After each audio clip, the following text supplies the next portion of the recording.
자, 목요일 강의 시작하겠습니다. 안녕하세요. 자, 시험 보시느라 고생 많으셨습니다. 강의객서 보시면 뒤에 진도표 있거든요. 최대한 여기에 지금 맞추려고 하는데 혹시 변경이 생기면 미리 예고를 해드리겠습니다. 그래서 내일 2회차에는 당사자 능력 나와요. 그러니까 오늘 본 건 사자 상대 소송이었고요. 내일은 사자 상대 소송이 아닙니다. 당사자 능력 관련돼서 비법인 사단, 거기에 대표권자 소송 수행 행위, 그리고 적격 라인이 채권자 대의 소송이 포함됐다라는 겁니다. 채권자 대의 소송이 포함된 적격 문제예요. 그러니까 이행 청구 소송의 당사자 격, 형성 소송, 확인 소송, 그리고 대위 소송 이렇게 잘 봐주시면 되고, 그리고 3회차는 소송 대리권의 범위인데 이렇게 가끔 가다가 절차 중단까지 확장되는 것. 그러면 이제 소송 대리권과 관련돼서는 소송 계속 중 사망이랑 같이 봐주시면 될 것 같아요. 그래서 오히려 3회차가 진도가 조금 확장됐다라고 생각해 주시면 되겠습니다. 소송 계속 중 관련돼서 소송 절차 중단 가서 신급 대리와 함께 또 한번 살펴봐야겠다라고 생각만 해주시고요. 그래서 3회차까지는 말씀을 이렇게 드리겠습니다. 그리고 1교시는 모의고사 해설, 2교시는 판례 조금 추가해가지고 쟁점집 같이 보고요. 그리고 3교시에는 사례집에서 진짜 나올 것들만 또 솎아서 보도록 할게요. 자, 오늘자 모의고사 문제 같이 보겠습니다. 관할은 이제 2순환으로는 끝이라고 보시면 됩니다. 관할 이송은 딱 여기까지고요. 그리고 문제 보시면 아시겠지만 1순환이랑 겹치는 건 거의 좀 없다라고 보시면 될 것 같거든요. 겹쳐도 한두 문제 정도는 겹칠 수 있는데 거의 이제 신작 문제라고 봐주시면 되겠습니다. 그래서 오늘자 모의고사 중에 1문은 어찌 보면 지난 기출을 통해서 기본기를 쌓아간다 생각하시고 2문에 힘을 두셔야 되겠죠. 사자 상대 소송과 관련돼서 법무사에서 아직 출제되지 않는 판례 두 가지가 지금 1문과 2문에 있으니까 이 부분 살펴봐 주세요. 자, 그럼 이제 가보시겠습니다. 3-1페이지에 1번. 자, 인천에 거주하는 갑은 끊고 대전에 소지하고 있는 엑스토지의 소유권자이며 끊고 인천에 거주하는 을과 그리고 대구에 거주하는 병 해서 5억 원에 매수하는 매매 계약을 체결하였다. 을과 병은 3억 원을 갑에게 지급한 후 각각 2분의 1 지분에 관한 소유권 이전 등기를 격려하였습니다. 공통 설문에 지금 주소가 등장했으니까 대략 관할 문제겠거니 생각해 주시고요. 자, 이제 1문 들어가 볼게요. 을과 병이 잔금 2억 원을 지급하지 않자 갑은 위 매매 계약을 해지하고 민법 544조 을과 병을 피고로 하여 이 사건 엑스토지에 관한 지분 이전 등기 말소를 구하는 소를 끊고 민법 548조 원상회복 청구 소송이죠. 그걸 인천지방법원에 제기했습니다. 이 경우 대구에 거주하고 있는 병에게도 인천지방법원에 관할 건이 발생하는지 설명하는데 25조까지 오셔야 되잖아요. 1문은 필요한 조문을 차근차근 한번 가볼게요. 일단 관할, 대표적으로 일단 토지관할 개념부터 잡아주시고요. 여기부터 들어오셔도 됩니다. 관할이라고 하는 것은 재판권의 분담관계를 말한다. 그 중에 토지관할은 제1심 법원의 분담관계를 말한다. 그리고 개념 요소 보통이랑 특별 이렇게 써주신 상태에서 자, 첫 번째 필요한 보통재판적 2조 그리고 지금 피고주 소지가 특정됐거든요. 부동산 소재지는 변론으로 하고 이 두 가지는 반드시 꼭 찍어주셔야 돼요. 2조랑 8조 찍어주시고 그 다음에 지금 우리의 대구에 살고 있는 분을 인천으로 지금 불러들였단 말이에요. 오랜만에 지금 회먹으로 이제 인천 가야 되는 거죠. 25조입니다. 그럼 25조 찍고 더하기 65조 오시는 거죠. 여기까지 하시면 8점. 여기까지 하시면 8점이에요. 여기까지 하시면 8점. 그리고 제가 눈을 강조했던 관할권, 남용 여기까지 방점을 찍으셔야 10점. 다 들어갑니다. 한 번만 조문 확인하세요. 지금은 제 거 해설 내용보다는 조문 확인하셔야 돼요. 조문. 법전 2조부터 해가지고 2조 8조 25조 65조 마지막 방점이죠. 로직 체계 순서 이렇게 가셔야 됩니다.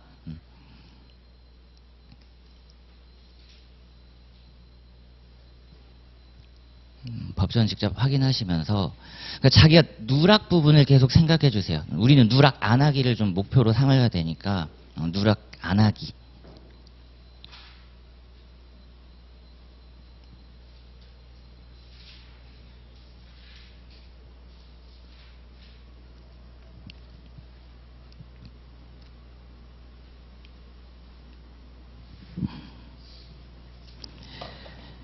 이걸 이제 활용하시느냐가 고득점으로 이제 가시는 거죠. 이건 출제자마다 다를 건데 대부분 교수님 사례집 보면 1점에서 2점 정도가 배점이 되어 있는 것 같아요. 간단하게라도 툭 써주시면 됩니다. 특히 사안에서 관할 건 선택, 남용도 없다. 요거 그래서 해설 가볍게 진짜 보시겠습니다. 1페이지 해설로 한번 가보시면요. 일부러 쟁점의 정의로 들어갔어요. 자, 1번. 갑이 을과 병을 상대로 인천지방법원에 지분이전 등기 말소 구하는 소를 제기하였는 바 대구에 관할을 두고 있는 피고 병에게도 인천지방법원에 제25조 관련 재판적이 인정된 여부가 문제된다. 쟁점의 정의로 들어가셨을 때는 25조 관련 재판적의 쟁점을 꼭 찍어주시고, 자, 그리고 이제 관할 내지는 토지관할 개념이 반드시 필요하겠죠. 가번. 토지관할은 소재지를 달리하는 제1심법원 사이에 재판권의 분담 관계를 정해놓은 것을 말한다. 특히 토지관할 발생 원인이 되는 인적물적 관련 지점을 재판적이라고 하며 보통재판적 하나, 특별재판적 둘, 그리고 마지막 요거 여러 개 공존하면 토지관할에 경합이 생길 수 있다. 자, 그랬을 경우에 나번 이 두 가지는 반드시 필수 기재 사항입니다. 2조, 그 다음에 8조 검토해 주시고요. 검토해 주시고, 그 다음에 3번은 그대로 조문 드래그 하시면 되겠죠. 다만 이제 25조와 관련돼서 이 입법의 취지를 세 번째 줄, 자, 이를 통해 하나의 법원에서 여러 개의 청구 병합 제기가 용이해져 분쟁의 일회적 해결이 가능하다. 쓰시는 분은 가점이 이제 될 거고요. 그리고 이제 나번 객관적 병합의 경우에는 당연 인정되지만 지금 사안이 주관적 병합입니다. 그죠? 공동소송의 경우 판례가 부정하였으나 이를 입법으로 해결해서 65조 드래그 하시고요. 드래그 하시고요. 자, 그래서 4번 가번에 원칙적으로 지켜주셔야 돼요. 병은 지금 인천지방법원에 관할 건이 없습니다. 그렇죠? 근데 이제 나번, 그러나 을과 병은 X토지에 관하여 공유관계, 자, 형광펜을 빡 그어주시고요. 이제 사안포섭이 관건이죠. 이제 완전 만점으로 가시려면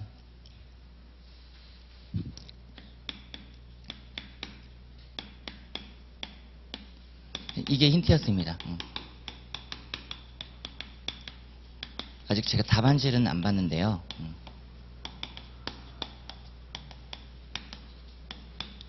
요거 한번 쳐다보시고 답안지에 이 네 글자가 있는지. 을과 병은 공유관계이므로 65조 전단에 해당한다. 딱 요 한 문장 까지 사실 방점을 찍으셔야 되거든요. 별거 아닌 게 아니라 이게 가장 핵심입니다. 65조 전단에 왜 해당하는데 이걸 밝혀주셔야 되겠죠. 그래서 공유관계 딱 보시고, 그 다음에 두 번째 줄 특히 사안에서 제소할 의사 없이 관할만을 발생시키려는 목적도 보이지 않으므로 싸울 의사가 있다라는 거죠. 맞죠? 다툼 의사, 제소 의사가 있어요. 제소 의사 없이 관할만을 발생시킬 목적이 전혀 아니기 때문에 관할권 선택의 남용에도 해당하지 않습니다. 자, 위에서부터 한번 쭉 내려와 보세요.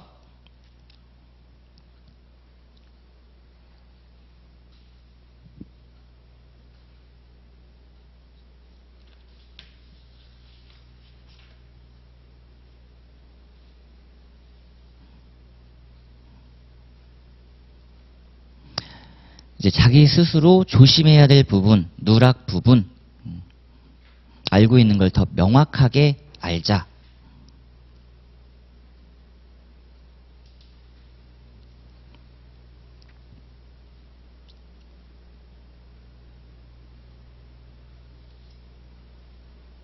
자, 였고요. 자, 그 다음에 다시 이제 문제로 돌아오겠습니다. 3-1페이지. 자, 이제 2문. 요즘 법무사 트렌드죠. 위 1문항에서 발생하는 관할을 전제로, 그럼 이제 인천지방법원에 발생이 됐다라는 거죠.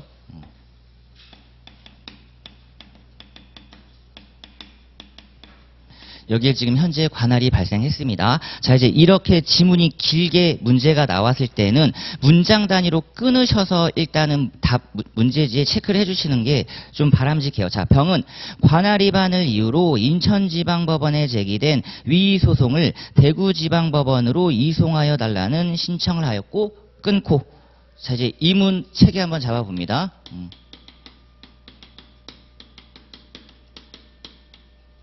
지금 여기서 하나가 걸리죠. 한 문장 끊고 이렇게 왔어요. 이송 신청의 당부. 그러면 둘 중에 하나겠죠. 34조의 관할 위반의 이송 신청이겠는가? 35조의 심판편의 이송이겠는가? 근데 지금 사안은 이게 아니잖아요. 여기서 봤기 때문에. 자, 일단 여기서 왔고요. 자, 다음 문장 보고 또 끊어보겠습니다. 이송하여 달라는 신청을 하였고 법원은 대구지방법원으로 이송한다는 결정을 하였다. 끊고.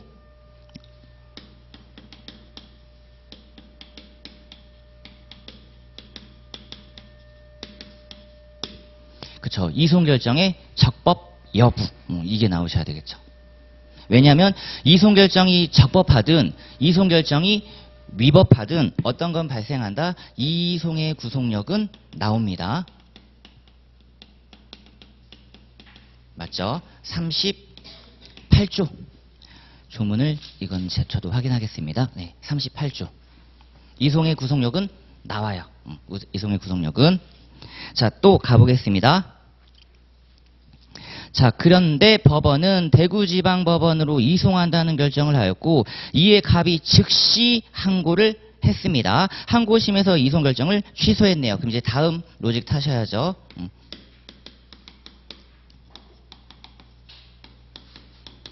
자, 즉시항고 규정 447조.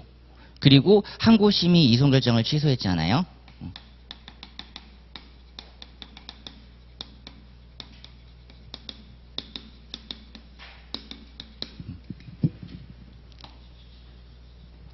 이렇게 나오는 거죠. 이송 신청의 당부와 이송 결정의 적법 여부가 하나의 쟁점으로 같이 엮이는 거고, 그리고 즉시 항고 관련돼서 들어갔고, 왜냐하면 38조에 보면요, 요구할 수 있다 이랬거든요. 그러면 같이 엮여야 되죠. 39조가 즉시 항고, 그러면 즉시 항고 규정이 447조로 가셔야 되는 거고. 447조. 그리고 나서 적법 여부와 관련돼서 누구다? 우리의 당사자께서는 이제 이분이 마지막 방점을 피날레를 장식하셔야 되겠죠.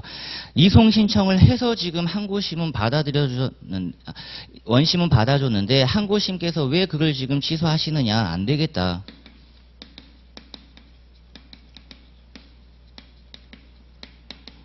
최종 결론이 여기에 다다릅니다. 그래서 필요한 조문은 34조, 35조는 큰 의미가 없고요. 34조, 38조, 39조, 447조. 조문 한 번만 쫙 찾아보세요. 해설 보지 마시고 조문을 항상 먼저 찾아주세요. 조문을. 이 조문이 들어가시면 배점이 당연히 높아지는 거고요. 그럼 이제 판례는 적당히 쓰셔도 돼요. 적당히.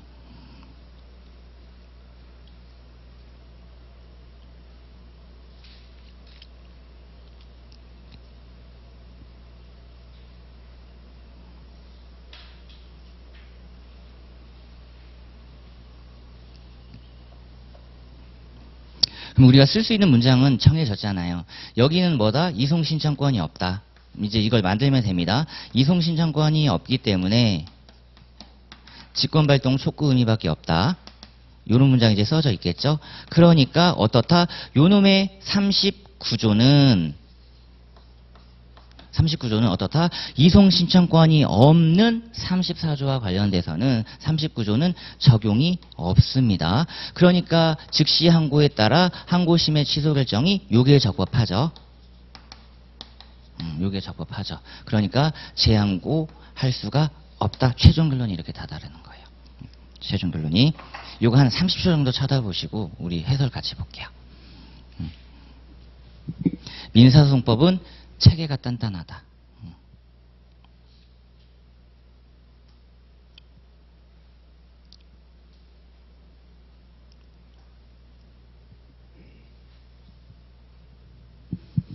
저는 문제를 보고 이렇게 문장 단위로 끊으셔가지고 쟁점을 도출을 잘 해주셨으면 좋겠어요. 그럼 안 놓치거든요. 안 놓치거든. 우리가 주변 분들이랑 대화를 나눌 때 중간에 말을 끊어버리잖아요. 그런 거랑 똑같아요. 그런 거랑 똑같아요. 문제를 끊어버리셔서 자 확인 한번 해보시겠습니다. 해설. 자 어떻게 하는지 한번 보세요. 자 2페이지 해설 보시면 지금 제가 여기까지 왔거든요. 자 여기까지 한번 확인해 볼게요. 자, 이송의 효력 반갈로 1번 가번. 이송 결정이 확정되면 이송을 받은 법원은 이에 따라야 하며 이송받은 법원은 잘못된 이송이라도 다시 이송한 법원으로 되돌리는 반송이나 다른 법원으로 넘기는 전송을 할 수 없다. 그러면 이제 다음 3순환에서 풀어보실 문제는 전혀 이송 쪽이 아니니까 오늘 이제 저랑 보실 내용이 여기서 이송의 구속력이 과연 신급 관할도 들어가느냐 그 쟁점만 이제 하나 확인하고 넘어가시면 된다라는 겁니다. 이따가 같이 보실 거고요. 이러한 구속력은 관할에 관한 조사의 반복을 피하기 위함이다. 38조. 그리고 4번 위 1문항에서 살펴본 바와 같이 병에게도 25조 인천지방법원에 관할건이 생기므로 제1심 법원의 이송 결정은 오히려 보세요. 위법한 거죠. 다만 위법한 이송 결정에도 이송을 받은 법원은 이에 따라야 한다. 반갈로 2번. 자, 이송 결정과 이송 신청 기각 결정에 대하여 즉시 항고할 수 있고 즉시 항고가 제기되면 일단 발생한 이송 결정의 집행력은 정지됩니다. 조문 2개 39조 그리고 447조. 지금 이제 여기까지 오려고 해요. 그리고 뒤에 결국 인천지방법원의 잘못된 이송 결정에 대하여 38조에 따라 기속력이 인정되다 하더라도 39조 즉시 항고란 이상 이송 결정의 구속력은 인정되지 않으며 오히려 항고심의 이송 결정 취소가 적법하다 이겁니다. 그래서 이제 양갈로 2번 재항고 가보면 한번 가번, 나번, 다번까지 천천히 한번 읽어보세요.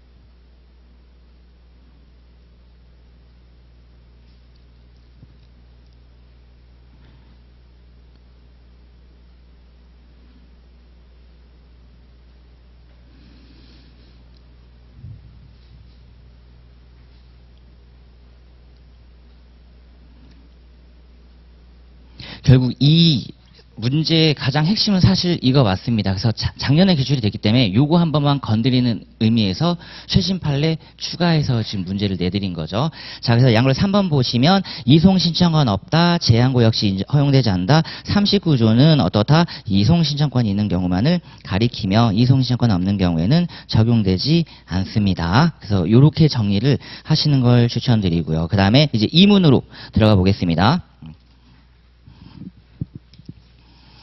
1문이 조금 까탈스럽지 않았을까 싶습니다. 알고가 지금 나왔죠. 알고가.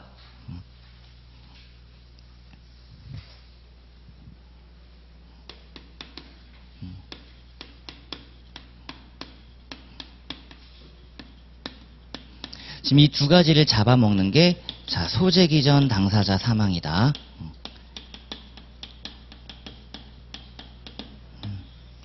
자, 이거는 기억을 항상 잘 해주셔야 됩니다. 우리가 이제 뒤로 가면 임의적 당사자 변경이랑도 출제를 지금 해놨거든요. 이건 이제 뒤에서 문제를 풀어보실 거니까 그 중에서도 피고 경정 정도는 이제 한번 볼 필요성이 있다 이렇게 생각이 됩니다. 그래서 소재기 전 당사자 사망에서 반드시 써주셔야 되는 것 첫 번째 똑같이 가볼게요.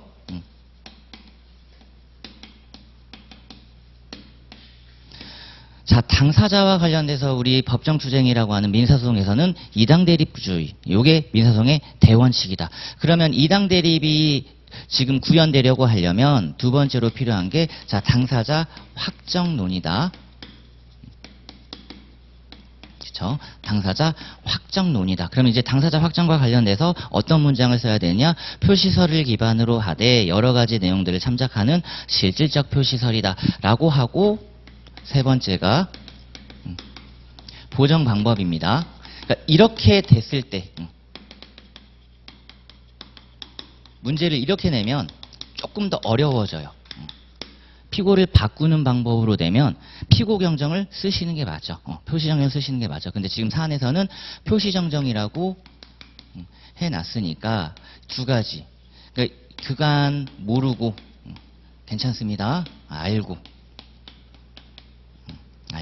그럼 이제 알고도 왜 표시정정이 가능한지에 대한 일반 기본기를 써주시면 좋아요. 일반 기본기를. 그리고 나서 간과 판결. 문제 중에 항소 제기가 지금 나왔습니다. 자, 확인 한번 같이 해볼게요. 문제 들어갑니다.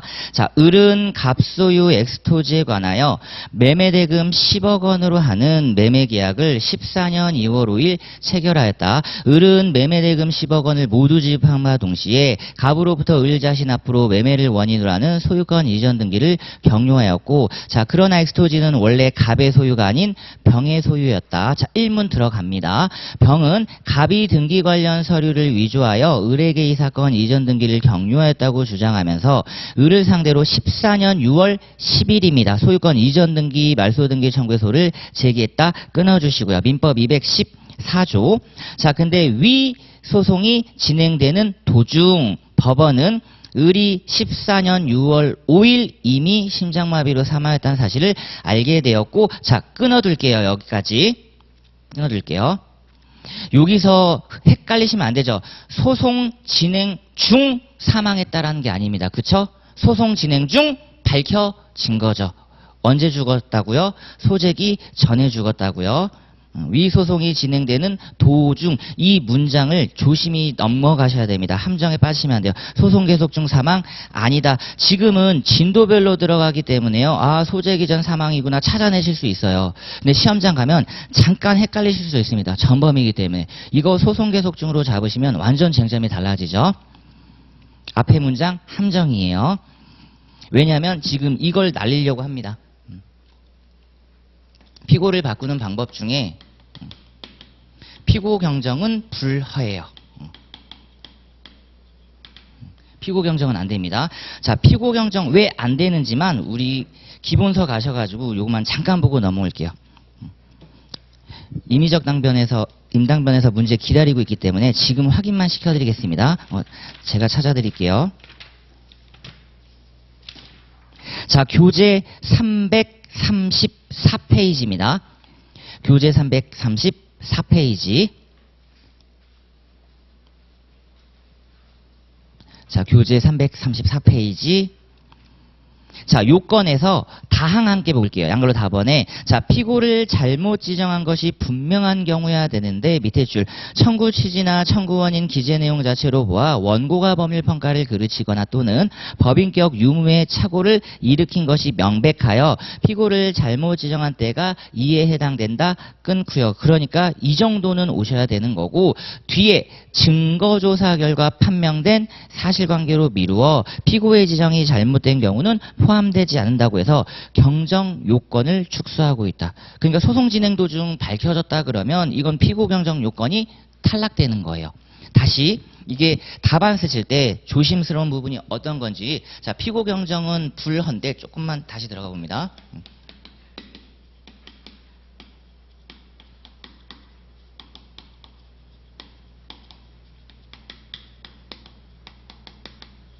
피고 경정 자체가 적용되지 않는다는 의미가 아니라요.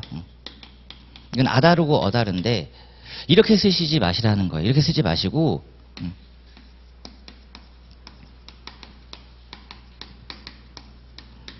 이렇게 쓰는 걸 추천드린다는 겁니다. 요건 불비 안 됩니다. 요렇게. 그쵸? 즉 여기는 적용 여부잖아요. 여기는 적용 요건이고, 여부와 요건을 당연히 우리가 막 힘들게 구별하기는 쉽지 않아요. 그렇다 하더라도 항상 교재 보면 인정 여부, 인정 요건 이렇게 들어오니까 여기는 여부의 논의고 여기는 요건의 문제입니다. 지금 여부의 논의는 끝났어요. 왜냐하면 이거 입법화 시켜놨어. 피고 경정도 적용돼요. 오히려 교수님들은 피고 경정 제도를 대법원 판례가 너무 축소시켰다라고 얘기를 해버려서 비판이 많아요.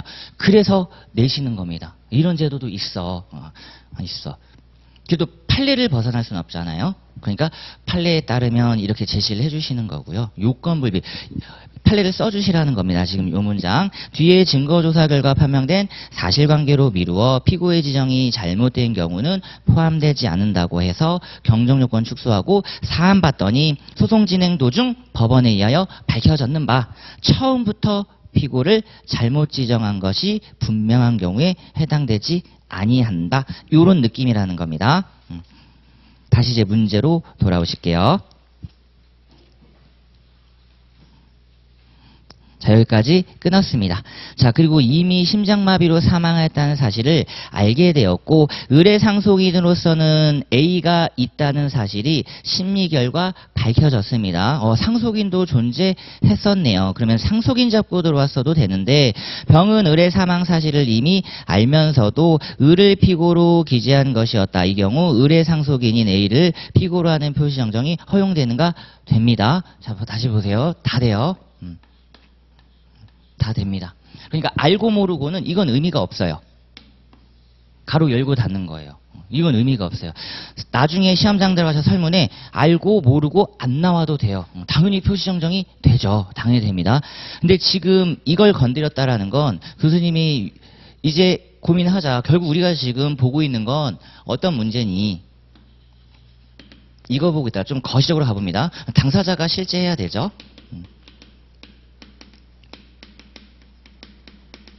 지금 이쪽부터 건들고 싶었던 겁니다.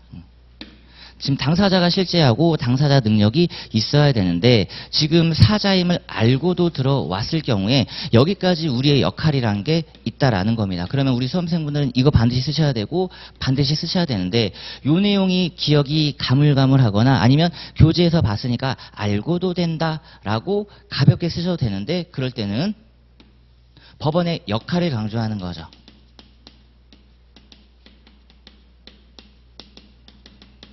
당사자가 알았든 몰랐든 우리는 무조건 해야 되는 역할입니다. 이건 법원의 역할인 거 맞죠?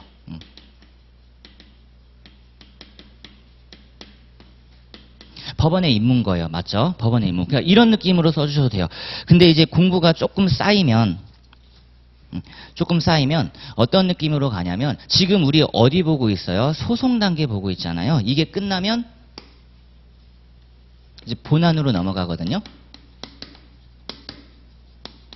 본안 판단으로 넘어가죠. 그럼 본안 판단으로 못 넘어간단 말이에요. 이게 밝혀지지 않으면 본안으로 못 넘어가. 즉 어떤 의미냐면 본안 판단을 못 해버린다라는 겁니다. 근데 상속인이 밝혀졌고 소송이 여기까지 지금 여기서 밝혀진 거잖아요. 여기서 밝혀진 거고 여기서 지금 어느 정도 사건이 계속해서 진행되고 있는데 여기서 표시정정을 불허하고 소를 각하하기에는 진행된 소송이 너무 많다라는 거예요. 그렇죠? 그럼 판결이 어느 정도 성숙 단계에 이르렀을 때 표시 정정을 통해서 하실 필요가 있다. 안 그러면 이렇게 되는 겁니다. 이걸 우리가 빨리 심리를 해야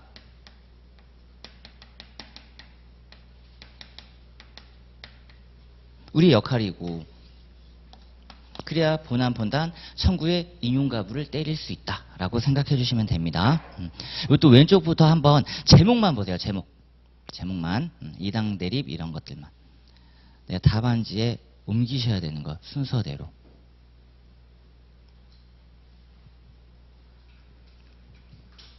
이것까지는 안 쓰셔도 됩니다. 초록색 부분.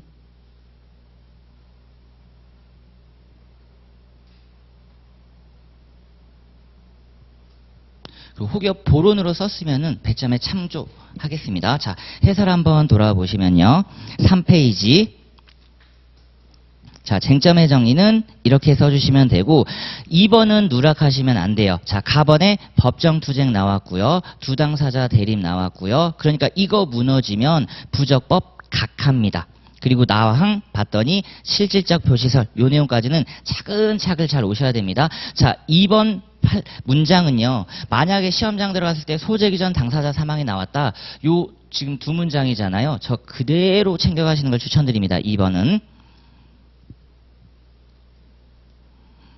자기 스스로 더 멋지게 답안을 만들어 두셔도 되거든요. 근데 혹시라도 소재기 전 당사자 사망 나왔을 때 요 정도 쓰시는 걸 좀 추천드려요. 이당 대립구조 법정투쟁이란 말 반드시 나오셔야 되고 나항의 표시서를 기본으로 하되 모르고 이렇게 실적 표시로 찍고 가야 다음에 근데 알고 들어왔다 이렇게 들어갈 수 있거든요. 자, 시작해볼게요. 3번. 자, 표시정정의 개념입니다. 두 번째 줄. 당사자의 동일성을 해하지 않는 범위 내에서만 허용된다. 여기까지 와주시는 게 일단 우리 수험생분들 역할. 자, 여기서 딱 끊어주세요. 내가 양갈로 이번에 판례의 정확한 태도는 몰랐다 하더라도 여기까지는 와주시는 게 바람직하고, 그리고 양갈로 2번 표시정정 가부에서는 양갈로 나번에 말씀드렸던 첫 번째 뒤에 보세요. 당사자 능력, 적격 등에 관한 문제와 직결되는 중요한 사항이므로 사건을 심리 판결하는 법원으로서는 직권으로 소송 당사자가 누구인가를 확정하여 심리를 진행해야 하는데, 이때 당사자가 누구인가는 소장에 기재된 표시 및 청구의 내용과 원인 사실 등 소장 전 취지를 합리적으로 해석하여 확정해야 하며, 소장에 표시된 피고에게 당사자 능력이 인정되지 않는 경우에는 소장의 전 취지를 합리적으로 해석한 결과 인정되는 올바른 당사자 능력자로 표시를 정정하는 것이 허용됩니다. 법원의 직권이라는 거죠. 소송 요건과 관련된 내용. 그래서 알고 제기해도 됩니다. 알고 제기해도. 이 부분 우리 기본서에서 미리 지금 또 한번 확인해 보실까요?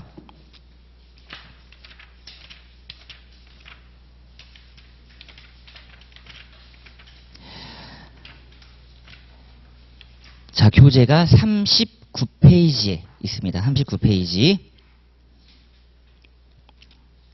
39페이지에 보시면 2번에 당사자의 보정 방법에 몰랐던 경우 쓰시고, 그 다음에 이제 로마자 2번 이제 알았던 경우, 피고의 사망 사실을 안 경우에도 법원으로서는 직권으로 소송 당사자가 누구인가를 확정하여 심리를 진행해야 하는 바 올바른 당사자 능력자로 표시를 정정하는 것이 허용됩니다.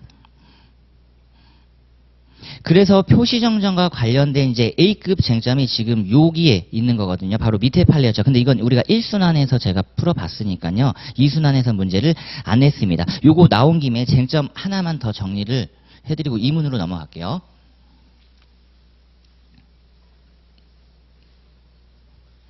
세 가지는 미리 봐두시라는 의미로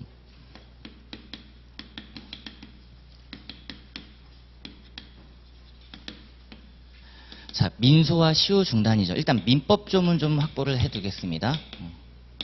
168조, 170조 재판상 청구 관련된 내용 말하는 거예요.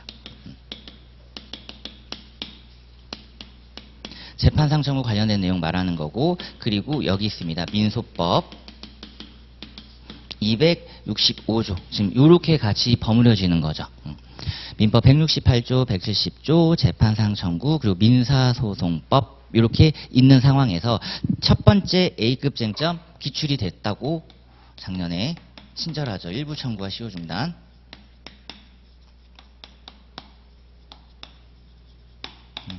이건 기출이 됐고요. 그리고 이게 아직 기출이 안 되고 있습니다.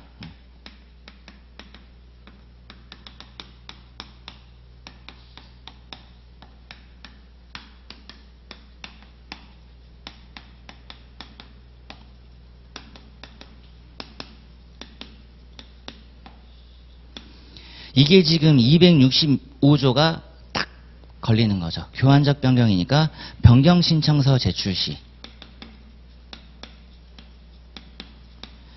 얘랑 재판상 청구 시 얘랑, 그리고 요 교환적 변경에 따라 구소 취하 요 쟁점이 딱 걸려 있는 거니까 요거 봐주시고요. 그래서 민법 민사소송법 다 A급 쟁점이니까 요거 하나 봐주시고, 그 다음에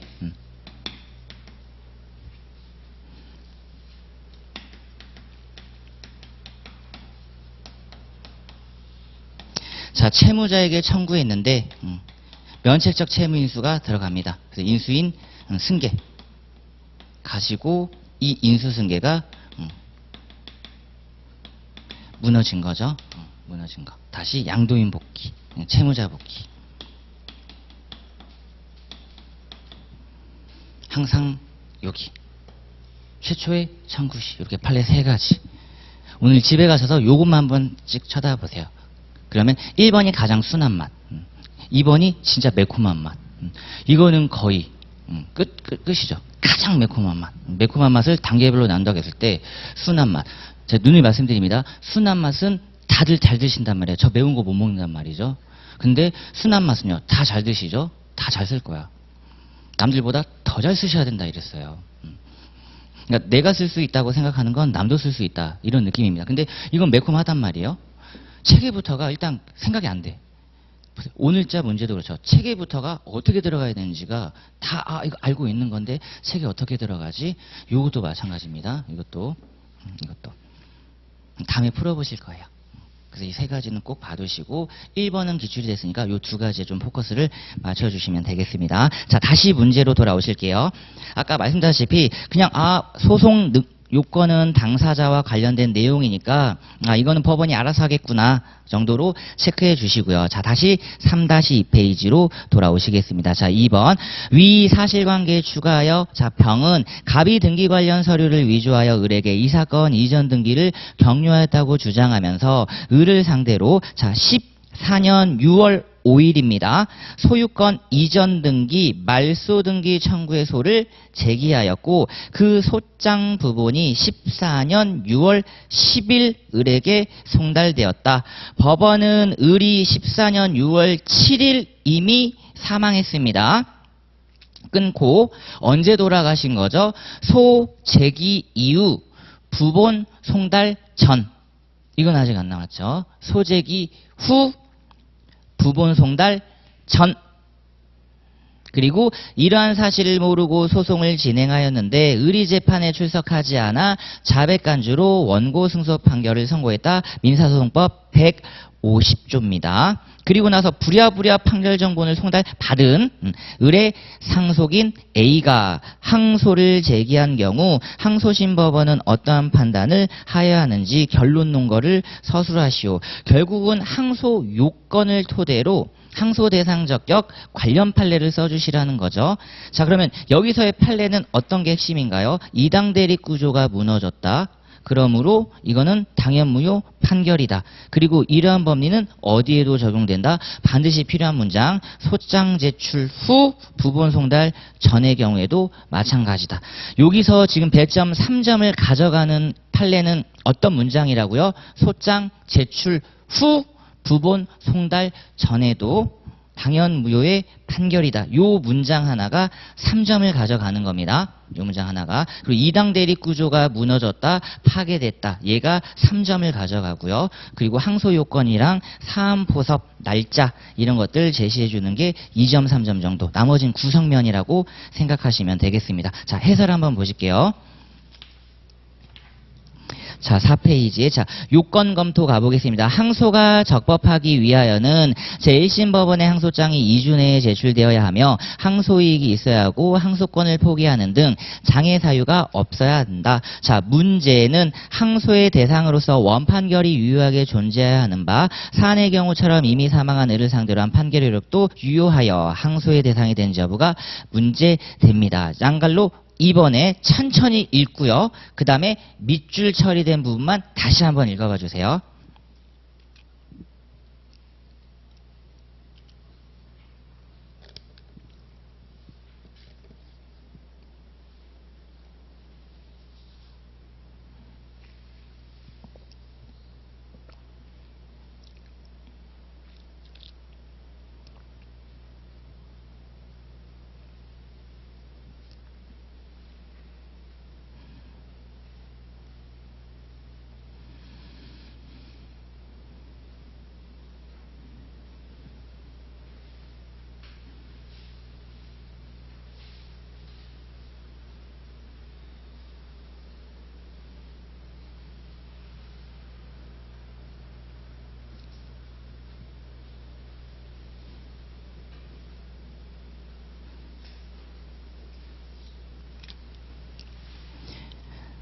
자, 양갈로 2번에서 네 번째 줄 한번 봐보실까요?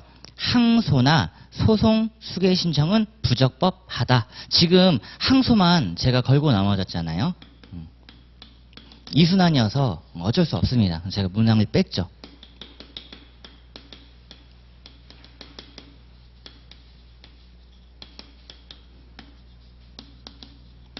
이렇게 문제 내는 게 원래 스탠다드예요. 왜냐하면 우리가 공부했다시피 항소와 수개 신청을 동시에 하는 거 가능하거든요. 그렇죠? 동시에 가는 거. 상속인 입장에서는 항소랑 소송 수개랑 동시에 하는 게 가능하단 말이에요. 그렇다면 항소가 적법해야 그 항소와 동시에 소송 수개 신청이 되는데 자, 요게 무너졌습니다. 그럼 요게 무너지면 얘도 안 되죠. 얘도 안 되는데 요건 한번 볼까요? 하나 검토하고 마무리 지을게요. 보세요. 소송 계속 중 사망이어야 합니다. 절대적 요건이죠. 절대적 요건. 근데 이 문제를 내면 이걸 안 쓰신단 말이에요. 너무 당연해요. 그러니까 어떻게 들어오냐면 얘가 너무 머릿속에 단단하게 지금 꽂아져 있어. 항소 안 되니까 수개 신청 안 된다. 이렇게 쓰시거든요. 근데 그러지 마시고 항소는 항소대로 왜 안 되었는가? 소송 수개 신청은 왜 안 되는가? 요 요건이 더 중요한 거죠. 보세요. 소송 계속 중 여기서 오셔서 얘를 언급해야 되는 거죠. 맞죠? 얘를 언급하면서 얘를 언급했어야 되는 거. 근대 사안은 소재기 전 사망이어서 항소도 부적법한 마당에 수개는 당연히 안 된다. 이렇게 쓰시는 게 바람직한 거. 다시 예를 보셔야 돼요. 예를 각자 우리 제도가 요건을 가지고 있어요. 근데 수개 신청이 왜 내 요건은 안 쓰고 자꾸 얘 걸로만 나 뭐라고 하냐? 이러면 얘 기분 나쁠 수 있거든. 내 요건도 한번 검토해봐 주라. 아까 제가 말씀드렸던 피고 경정도 마찬가지잖아요. 피고 경정 요건 좀 한번 얘기해줘봐. 왜 안 되는데? 너 적용 안 된다니까. 그럼 나 입법 왜 넣어놨어? 상당히 불만이 있을 수 있겠죠. 아 그래 알았어. 내가 요건 검토 한번 해볼게. 봐봐 안 되잖아. 이런 느낌으로 접근해 주셔야 돼요. 이러면 문항이 두 개로 쪼개지시는 게 맞습니다. 제도가 완전 달라요. 제도가 완전 다르거든요. 항소가 적법한지 여부, 소송 수개 신청이 적법한지 여부 이렇게 쪼개주셔야 됩니다. 여기는 233조 있는 거죠. 이런 걸 이제 3순환해서 한번 풀어보신다고 생각하시면 돼요. 이제 펼쳐진 거죠. 그러니까 소송 절차 중단은 소재기 전이랑 항상 같이 생각해 주시는데 자 1순환에서 풀어봤던 거 하나 정리합니다. 얘가 왜 중요한지 이제 말씀드릴게요. 그리고 오늘 그거 보고 다시 한번 최종 정리합니다. 자, 보세요. 소송 계속 중 사망이 233인데 지금 이걸 유추 적용했던 판례 사안이 나와버렸던 거예요. 그러니까 교수님들 입장에서는 지금 혀를 두른 거지. 이게 변호사 시험 올해 출제됐다 그랬고 제가 1순환에서 내어드렸던 거예요. 그쵸? 소재기 전 사망이었는데 소송 대리인이 소재기를 해버리신 거야. 소재기 전 사망인데 어떻다?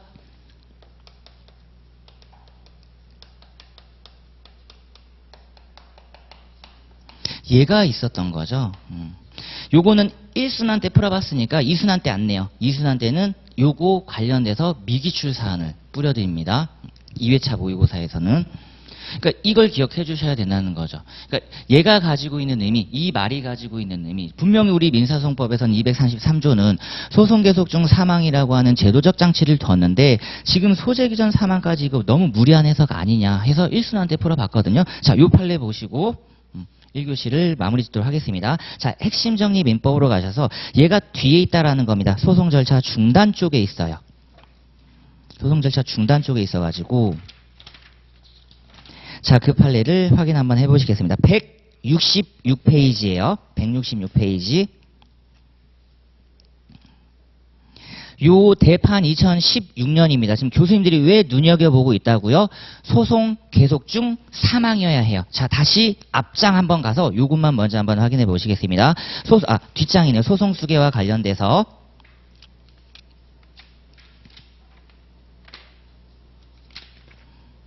죄송합니다. 163페이지. 역시 앞장이 맞았네요. 233조. 자, 163페이지 233조를 보면요. 자, 로마자 1번의 시기. 별표 두 개를 팍 넣어주시고 소송 계속 후 변론 종결 전 당사자의 사망입니다. 그래서 제가 이거 1순환 때 소재기 전에 이미 사망한 사람을 상대로 하는 건 당연히 아니에요. 애초에 중단의 문제가 아니니까. 근데 요 녀석을 유추 적용한 사안이 나왔습니다. 그럼 우리는 이렇게 생각하시면 돼요. 아, 원칙은 이건데, 그죠? 이걸 이제 어찌 보면 원칙적인 모습으로 봐야 되는 거고, 요건 지금 특이하게 예외가 나왔다라는 거죠. 유추 적용 사안이 나왔습니다. 그러니까 이분이 갖는 역할이 되게 증대된 거죠. 자, 그거 판례 다시 한번 보겠습니다. 자, 뒷장 놓으셔가지고, 자, 166페이지. 자, 핵심 판례 1번만 체크하고 넘어갈게요. 다음 모의고사가 이것까지 포함된 쟁점이라고 봐주시면 되고요. 자, 음영 부분 1번 다음 본문. 당사자가 사망하더라도 소송대리인의 소송대리권은 소멸하지 아니하므로 당사자가 소송대리인에게 소송위임을 한 다음 소재기 전에 사망했습니다. 이러면 이거는 중단수계 논의가 아니란 말이에요. 따라서 뒤에 소송대리인이 당사자가 사망한 것을 모르고 당사자를 원고로 표시하여 소를 제기하였다면 소의 제기는 적법하고 시효중단 등 소제기 효력은 상속인들에게 귀속된다. 이 경우 233조 제1항이 유추적용되어 사망한 사람의 상속인들은 소송 절차를 수개하여야 됩니다. 요거는 지금 수개가 되는 거죠. 그래서 오늘자 모의고사 하나 잘 기억해 두시고요. 그리고 얘를 기억하시는 거예요. 그러면 완전히 동일한 시스템 문제인 거예요. 소재기 전 당사자 사망 문제가 돼버리는 겁니다. 그렇죠? 소재기 전 당사 사망. 그게 삼순환에서는 1문, 2문 이렇게 나란히 되죠.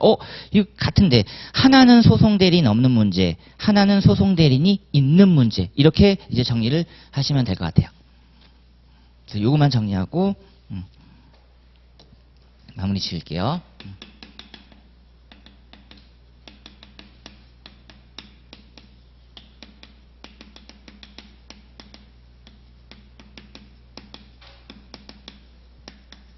자, 소송대리인 없는 경우에는 확실히 확정, 보정, 관가 논의 이건 맞습니다.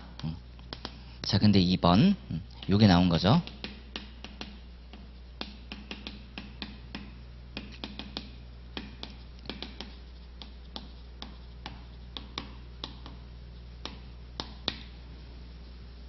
다시